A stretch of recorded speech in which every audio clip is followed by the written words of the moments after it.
नमस्कार, सी न्यूज़ भारत देख रहे हैं आप। मैं हूं अखिलेश पांडे। वक्त हो चुका है न्यूज़ बुलेटिन का। खबरों के इस बुलेटिन में सबसे पहले हम चर्चा करेंगे बहराइच की, जहां पर थाना रुपईडीहा क्षेत्र में मिट्टी का अवैध खनन बड़े पैमाने पर जारी है, लेकिन प्रशासन बेपरवाही है। इसके साथ ही देखेंगे कि कहां पर एसओजी सर्विस लाइन्स टीम द्वारा अंतरराज्यीय 4 वाहन चोरों को किया गया गिरफ्तार। साथ ही बात करेंगे कि कैसे खंड विकास कार्यालय को मिला ISO प्रमाणीकरण। और भी तमाम खबरों पर आई विस्तार से करते हैं चर्चा। बहराइच रुपईडीहा भारत नेपाल सीमावर्ती क्षेत्रों में अवैध रूप से मिट्टी का खनन बड़े पैमाने पर किया जा रहा है। इस कार्य में 1 दर्जन से अधिक ट्रैक्टर ट्रॉलियां लगाई गई हैं। संबंधित अधिकारियों को सूचना देने के बाद भी कोई कार्रवाई नहीं हो रही है। सब कुछ पुलिस और प्रशासन की नाक के नीचे हो रहा है, लेकिन प्रशासनिक अमला शांत बैठा हुआ है। पूरे थाना क्षेत्र में JCB और ट्रैक्टर लगाकर खनन माफिया शासन के दिशा निर्देशों की धज्जियां उड़ा रहे हैं। शिकायत और बराबर खबरों के प्रकाशन के बाद भी कोई अधिकारी सुनने को तैयार नहीं है। बहराइच से सी न्यूज़ संवाददाता नईम खान की रिपोर्ट। खबर फिरोजाबाद से है, जहां टूंडला पुलिस और एसओजी टीम के द्वारा अंतरराज्यीय वाहन चोरों को गिरफ्तार किया गया है, जिनके कब्जे से एक गाड़ी, 68,000 रुपए, 2 मोबाइल और अवैध असलहे भी बरामद किए गए हैं। अभियुक्त सड़क के किनारे खड़े वाहन को चोरी करते थे और उसके बाद वहां से फरार हो जाया करते थे, लेकिन पुलिस ने इन अभियुक्तों को गिरफ्तार कर लिया है। सर, थाना टूंडला क्षेत्र के अंतर्गत एक कैंटर चोरी का प्रकट सामने आया है। क्या बरामदगी है सर? क्या गिरफ्तारी हुई है सर उसमें? देखिए, दिसंबर में 2 कैंटर चोरी, एक जो टुंडला से और एक दूसरा पचोकरा से हुए थे, उसके खिलाफ मुकदमा लिखा गया दोनों थानों में अलग अलग। तो उसके लिए टीम गठित हुई। टीम गठित होने के बाद 20 जनवरी को हमने जो टुंडला के चौराहे से कैंटर को बरामद किया गया। कैंटर से जिसमें 4 जो अभियुक्त थे उनको गिरफ्तार किया गया, और एक जो है अवांछित है। उन चारों से हमें 68,000 रुपये और एक कैंटर जो पचोकरा से चोरी हुआ था वो, और दूसरा कैंटर का सामान और 2 नाजायज़ असलहे वो बरामद हुए हैं। बाकी जो विधिक कार्रवाई वो की जा रही है। फिरोजाबाद से सी न्यूज़ संवाददाता सन्नेश कुमार गुप्ता की रिपोर्ट। फिरोजाबाद के रसूलपुर थाना क्षेत्र के अंतर्गत लालपुर मंडी मोमिन नगर में प्लास्टिक गोदाम में भीषण आग लग गई, जिसकी वजह से लाखों रुपए का नुकसान हो गया। स्थानीय लोगों में उस समय अफरा तफरी मच गई जब प्लास्टिक गोदाम में भीषण आग लग गई। आग लगने के कारणों का अभी पता नहीं चल पाया है, लेकिन स्थानीय लोगों में उसकी वजह से अफरा तफरी मच गई। बमुश्किल स्थानीय लोगों की मदद से गोदाम मालिक ने पानी डालकर आग पर काबू पाया, और साथ ही गोदाम मालिक ने बताया कि करीब 7 से 8 लाख रुपए का नुकसान हुआ है। मेरा नाम जमील। अच्छा, ये जो आग लगी है ये किस जगह में लगी है? लालपुर मंडी मोमिन नगर। अच्छा, काय का ये शॉप था? प्लास्टिक गोदाम है। अच्छा, किसका है? जमील नाम है मेरा है। आपका है? हाँ, मेरी आग कैसे लगी इसमें? आग भाई साहब मालूम कैसे लग गई भाई साहब? ये कोई कारण तो रहा होगा? कोई कारण नहीं भाई साहब, हमारी किसी दुश्मनी नहीं है भाई साहब। कैसे आग लगी, कितने लगाई ये नहीं मालूम है। मोहल्ले के लोगों ने आग लगाई, वहाँ फ़ोन करा तो हम आए यहाँ पे। अच्छा, लगभग कितना नुकसान हुआ आप लोगों को इसका? करीब 6-7 लाख रुपये नुकसान है भाई साहब। 6-7 लाख। आपने पुलिस को सूचना दी इसकी? अभी पुलिस को सूचना नहीं, अब भाई साहब भैया फ्री हुए हैं, अब जाके कराएंगे। कौन सा थाना क्षेत्र पड़ता है आपको? थाना रसूलपुर। रसूलपुर। पुलिस को आप वो देंगे? हाँ, सूचना देंगे भाई साहब।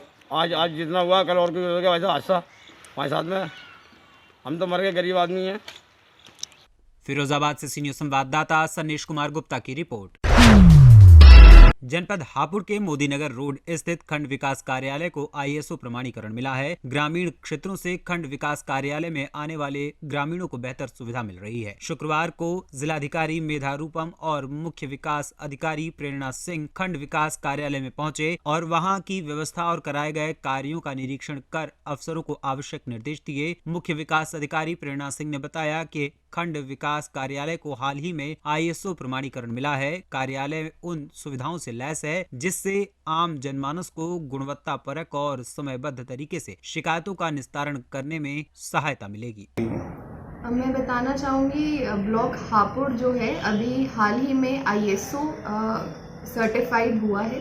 ISO मतलब इंटरनेशनल स्टैंडर्ड्स ऑर्गेनाइजेशन का प्रमाणीकरण मिला है। मतलब यहाँ पर उन सुविधाओं से ये लैस है जिससे आम जनमानस को गुणवत्तापरक एवं समयबद्ध तरीके से शिकायतों का निस्तारण मिलेगा और समस्त जन सुविधाएं जिनके वो हकदार हैं वो मिलेंगी। जैसे यहाँ पे देखने को मिला कि प्रतीक्षालय बनाया गया है, जो मीटिंग हॉल है उसका डबल द साइज़ करके उसका एक्सटेंशन किया जा रहा है। ऑफिसेज जैसे आप देख रहे हैं, मैं अभी ब्लॉक डेवलपमेंट ऑफिसर हापुड़ के ही कार्यालय में बैठी हूँ, तो पूरे ऑफिस का कायाकल्प किया गया है। जहाँ पे कर्मचारी वर्ग बैठता है वहाँ पे क्यूबिकल्स की व्यवस्था की गई है। जो अलमारियाँ हैं, अलमारियों में फाइल डिस्ट्रीब्यूशन मैनेजमेंट सिस्टम, मतलब किसी पत्रावली को कितने कम से कम समय में आप निकाल पाएँ, उसका भी मतलब बहुत बेहतरीन रख रखाव पत्रावलियों का किया गया है। तो ऑल इन ऑल बहुत ही अच्छा निरीक्षण रहा और मैं वीडियो हापुड़ को और उनकी पूरी टीम को बधाई देना चाहूँगी कि उन्होंने इतनी अच्छी मुहिम हासिल की है। हापुड़ से सी न्यूज़ संवाददाता सचिन सागर की रिपोर्ट। भाजपा सरकार की वादा खिलाफी के खिलाफ भारतीय किसान यूनियन किसान के बैनर तले प्रदेश व्यापी धरना प्रदर्शन की कड़ी में जनपद झांसी तहसील मऊ रानीपुर में विशाल धरना प्रदर्शन करते हुए जिला प्रभारी शेखर राज बड़ौनिया के नेतृत्व में मुख्यमंत्री उत्तर प्रदेश शासन लखनऊ के नाम संबोधित ज्ञापन एसडीएम मृत्युंजय नारायण मिश्रा को भेजा गया, जिसमें सैकड़ों किसानों ने तहसील प्रांगण में सरकार की वादा खिलाफी के खिलाफ जमकर नारेबाजी की। किसानों ने प्रदर्शन के दौरान कहा कि भारतीय जनता पार्टी ने उत्तर प्रदेश के चुनाव में चुनावी मैनिफेस्टो में ये घोषणा की थी कि उत्तर प्रदेश में हमारी सरकार बनते ही किसानों को सिंचाई के लिए मुफ्त बिजली दी जाएगी, लेकिन सरकार बन गई, कई महीने बीत भी गए, उसके बावजूद भी घोषणा को जमीन पर नहीं उतारा गया। भाजपा को अपना वादा याद दिलाने के लिए उत्तर प्रदेश के सभी जनपदों में धरना प्रदर्शन और ज्ञापन का कार्यक्रम किया जा रहा है। ब्यूरो रिपोर्ट, सी न्यूज़ भारत। अमरोहा में पित्त की थैली के ऑपरेशन के दौरान पैसल नर्सिंग होम डॉक्टर के द्वारा 2 महीने पहले पेट में पट्टी छोड़ने के बाद महिला के शरीर में फैले संक्रमण के कारण उसकी मौत हो गई। परिजनों में पैसल नर्सिंग होम डॉक्टर के खिलाफ गुस्सा भरा हुआ है और उन्होंने डॉक्टर की लापरवाही का आरोप लगाया है। महिला की मौत की जानकारी मिलते ही पुलिस पीड़ित परिवार के घर पहुंच गई। देर रात तक परिजन डॉक्टर के खिलाफ कार्रवाई की मांग पर अड़े रहे। वहीं सीएमओ डॉक्टर राजीव सिंघल ने नोडल अधिकारी डॉक्टर शरद कुमार से पूरे मामले की जांच कर रिपोर्ट तलब की है। ये क्या मामला हुआ? ये मामला हुआ है साहब, ऑपरेशन कराया था जी। ऑपरेशन के बाद में इसमें पट्टी है और वो मरीज हमारा मन तैयार है और क्या करें हम, और पैदा वाले पास साहब सुनने को बिल्कुल तैयार नहीं है। डॉक्टर फैसल साहब हमें वो डांट के और भगा दिया इन्होंने, कहते जाओ मैं नहीं देने का कुछ पैसे हो गए भी। इन्होंने बोला जो तुमसे हो सके वो कर लो, बोले जो तुमसे हो सके वो कर लो, तुम चाहे तुम्हारा मरीज मरो तो नहीं हो। डॉक्टर साहब ने बोला। हाँ डॉक्टर साहब ने बोला। अच्छा, ऑपरेशन किस चीज़ का कराया था और कितने टाइम पहले कराया था? 21 नवंबर में। तो जब से ऑपरेशन कराया उसके बाद से मरीजों को राहत थी या क्या? राहत नहीं, मोबाइल पड़ रही है, पेट सड़ा पड़ा उनका, पेट सड़ा पड़ा। अच्छा, आप क्या काम करते हैं? हम मजदूरी करते हैं। जी बताया हमें सनी जी। ये हमारे रिश्तेदार है। अभी 2 महीने पहले डॉक्टर फैसल साहब के यहाँ पित्ते का ऑपरेशन कराया था लेडीज़ की, तो उन्होंने अंदर पेट में ड्रेसिंग छोड़ दी, जो डॉक्टर साहब के और इनके कर्मचारियों की लापरवाही के कारण ड्रेसिंग छोड़ दी। अब इन्होंने अदर डॉक्टर को जब ज़्यादा पेन होने लगा, दिखाया डॉक्टर साहब को अदर को, तो पूरे उसकी MRI कराई तो पता चला पेट में ड्रेसिंग उनकी लापरवाही के कारण ड्रेसिंग छोड़ दी। अब मरीज की ये स्थिति है, मरने की हालात पे, ये गरीब लोग हैं। इन्होंने आके आज डॉक्टर साहब से बात करी, डॉक्टर फैसल ने कहा जो तुमसे होता हो वो कर लो, मैं कुछ नहीं कहूँगा। बताओ ये क्या करें? अगर फैसल साहब डॉक्टर साहब नहीं सुनते, कल DM साहब के जाएंगे, धरना देंगे, मरीज को हाईवे पर रखेंगे। ऑपरेशन के दौरान कॉटन छोड़ने का आरोप है, क्या करेंगे सर उसको लेकर? इस बारे में मेरे को भी समाचार पत्रों से और पब्लिक से सूचना मिली है। अभी तक इस मामले में कोई पीड़ित सामने नहीं आया है। पीड़ित सामने आते ही नियमानुसार कार्रवाई की जाएगी। अमरोहा से सी न्यूज़ संवाददाता गौरव श्रीमाली की रिपोर्ट। सिंधी समाज के पूज्य गुरु संत शिरोमणि शहेरा वाले साईं जी का अहमदाबाद से प्रथम नगर आगमन हुआ। इस अवसर पर सिंधी समाज के द्वारा उनका भव्य स्वागत किया गया और बाइक रैली निकाली गई, जो एयरपोर्ट चौक से प्रारंभ हुई एवं शहर के मुख्य मार्ग होते हुए सिंधु भवन में बाइक रैली का समापन हुआ। चौक चौराहों पर भव्य आतिशबाजी एवं पुष्प वर्षा की गई। जगह जगह पर प्रसाद वितरण किया गया। सिंधु भवन में साईं जी का प्रवचन एवं कटारिया ब्रदर्स द्वारा भजन कीर्तन का आयोजन भी किया गया, जिसमें देर रात 2 बजे तक झूलेलाल भगवान की भक्ति में झूमते हुए भक्त नजर आए। जगदलपुर छत्तीसगढ़ से सी न्यूज संवाददाता सलमान चंद्रगिरी की रिपोर्ट। खबर फिरोजाबाद से है, जहां के शिकोहाबाद में जिलाधिकारी रवि रंजन के निर्देशन में एसडीएम शिव ध्यान पांडे के नेतृत्व में तहसीलदार और अमीनों की टीम ने बकायेदारों पर शिकंजा कसना शुरू कर दिया है। इसी श्रृंखला में 4 बकायेदारों को पकड़कर राजस्व हवालात में भेजा गया है। उप जिलाधिकारी शिव ध्यान पांडे ने बताया कि तहसील क्षेत्र में 4 लाख रुपए से अधिक के बड़े संख्या में बकायेदार हैं। इन सभी बकायेदारों से वसूली के लिए अभियान चलाया जा रहा है। इसी श्रृंखला में तहसीलदार हर्षवर्धन और राजस्व टीम ने निकाऊ खैरगढ़ निवासी हरि सिंह पुत्र राम स्वरूप विद्युत देय बकायेदार एवं बैंक बकायेदारों में सुघर सिंह पुत्र रामनाथ निवासी बैरनी सनूरा, भानु प्रताप सिंह पुत्र श्याम बहादुर निवासी आरापुर, दिवारी लाल पुत्र किशन लाल निवासी संखनी के यहां एसडीएम और तहसीलदार राजस्व टीम के साथ पहुंचे, जिन पर 4 लाख रुपए से अधिक का बकाया होने पर जमा करने को कहा। जब बकायेदारों ने रुपया जमा करने में असमर्थता जताई तो राजस्व टीम ने राजस्व हवालात में भेज दिया। उप जिलाधिकारी शिवध्यान पांडे ने बताया कि बकाया वसूली के लिए अभियान चलाया जा रहा है। जिन लोगों पर किसी भी प्रकार का बकाया धनराशि है वो शीघ्र जमा कर दें, अन्यथा उनके खिलाफ कार्रवाई की जाएगी। क्या मामला है? देखिए, ऐसा है कि जो बड़े बकायेदार हैं, जो 4 लाख 6 लाख 8 लाख के बकायेदार हैं और उनके द्वारा उनकी आरसी प्राप्त है और उनके द्वारा समय से अपने रुपए नहीं जमा किए थे, तो एक तहसील के द्वारा एक अभियान चला करके बड़े बकायेदारों के विरुद्ध और उनकी विरुद्ध जो कार्रवाई की जा रही है, उसी कड़ी में आज 4 बाकीदार जो कि 2 एलडीबी के हैं और एक जो है इंडियन बैंक के हैं, एक विद्युत के बाकीदार हैं 4,16,000 के। ये 4 लोग आज पकड़ के आए हैं, बंद हवालात किए गए हैं, जिससे उनसे प्रभावी वसूली की जा सके। फिरोजाबाद से सीनियर संवाददाता सन्नेश कुमार गुप्ता की रिपोर्ट। झारखंड के चौपारण प्रखंड के 5 व्यवसायियों को मोबाइल पर प्रतिबंधित संगठन PLFI के नाम से पर्चा भेजकर लेवी मांगने के मामले में स्थानीय पुलिस ने 3 लोगों को पकड़ लिया है। शनिवार को थाने में प्रेस कॉन्फ्रेंस कर बरही SDPO नाजिर अख्तर, सर्किल थाना प्रभारी शंभू नंद ईश्वर ने प्रतिबंधित संगठन से जुड़े पकड़े गए लोगों की जानकारी दी।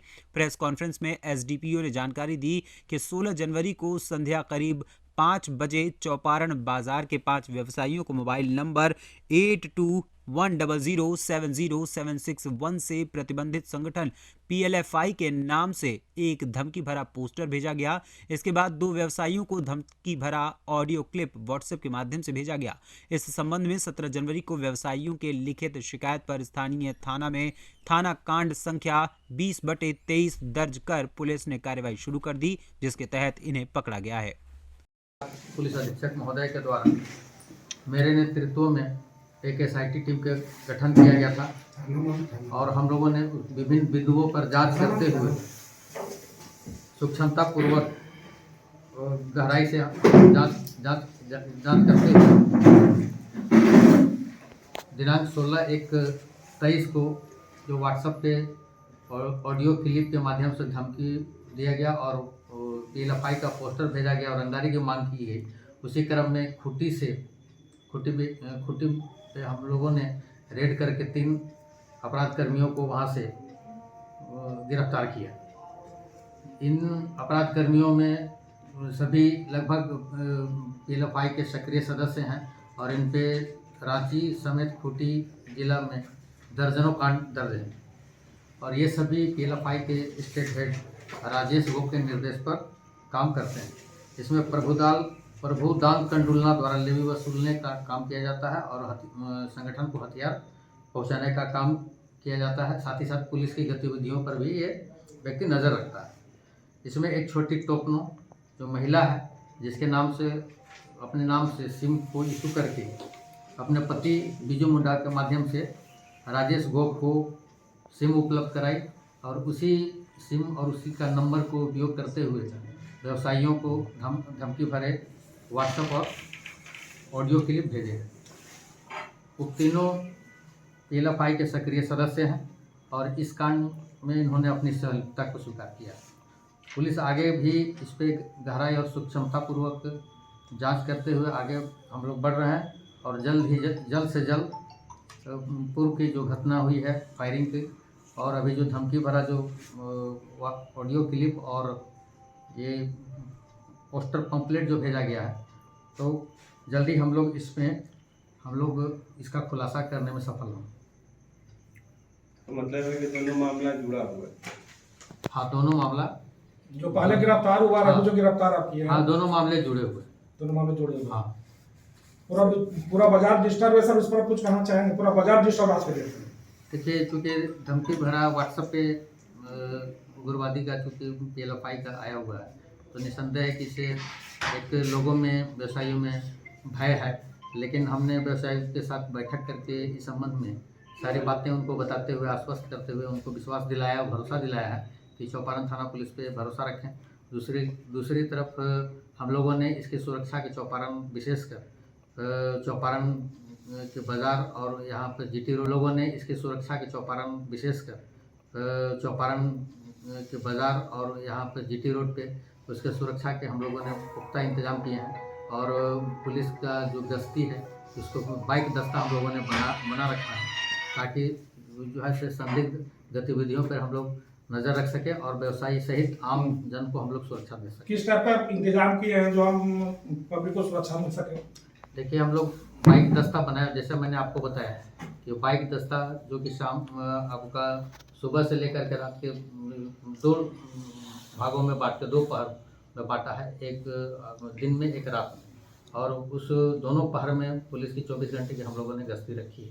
स्थिति ये बनी हुई सबके शाम होते सब दुबक जा रहे हैं अपने घर में। मैं व्यवसायी को मैं हजारीबाग पुलिस अधीक्षक और चौपारण के माध्यम से हम लोग आश्वस्त करते हैं कि व्यवसायी को पूर्ण सहित आम लोगों को भी पूर्ण सुरक्षा दी जाएगी। इसके लिए हम लोग प्रयासरत हैं और व्यवसायियों से मेरा आग्रह, अनुरोध है, साथ ही साथ आम जनों से कि लोग डरे नहीं और अपना शांतिपूर्ण ज़िंदगी बिताएं और आम जैसे ज़िंदगी, आप जो दुकान है या व्यवसाय है आप चलें। पुलिस प्रशासन पर भरोसा रखें। चौपारण झारखंड से सीनियर संवाददाता मुकेश सिंह की रिपोर्ट।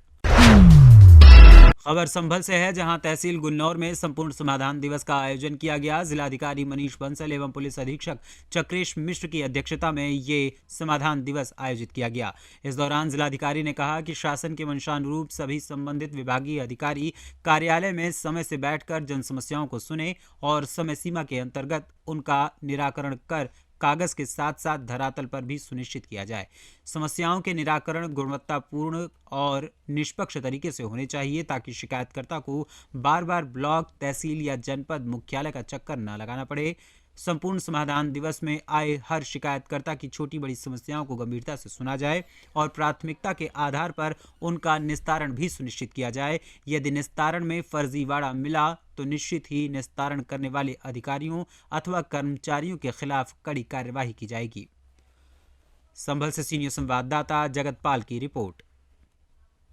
फिलहाल के लिए इस न्यूज़ बुलेटिन में इतना ही। देश दुनिया की तमाम खबरों के लिए देखते रहें सी न्यूज़ भारत। हर खबर आपके साथ, आपके हाथ।